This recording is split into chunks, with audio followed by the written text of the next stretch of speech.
உலகக்கோப்பை கால்பந்து போட்டியில் ஆஸ்திரேலியாவுக்கு எதிரான ஆட்டத்தில் அமெரிக்கா 2-0 என்ற கோல்கள் கணக்கில் அபார வெற்றி பெற்றது.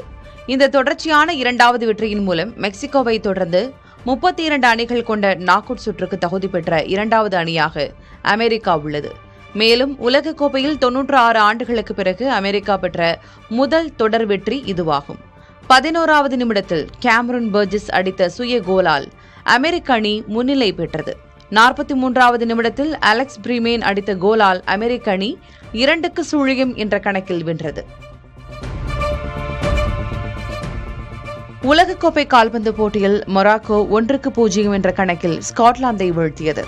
ஆட்டம் தொடங்கிய 71வது வினாடியிலேயே மொராக்கோவின் இஸ்மாயில் சைபாரி ஆட்டத்தின் அதிவேக கோல் அடித்து வெற்றிக்கு வழிவகுத்தார். தற்போது 4 புள்ளிகளுடன் உள்ள மொராக்கோ அடுத்ததாக ஹைத்தியையும் 3 புள்ளிகளுடன் உள்ள ஸ்காட்லாந்து பிரேசிலையும் எதிர்கொள்ள உள்ளன.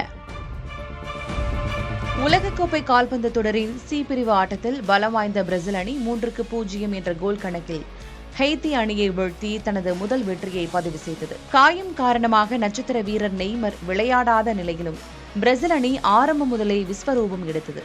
அந்த அணியின் மத்தேயஸ் குன்ஹா 22 மற்றும் 35வது நிமிடங்களில் அடுத்தடுத்து கோல்களை அடித்து அசத்தினார்.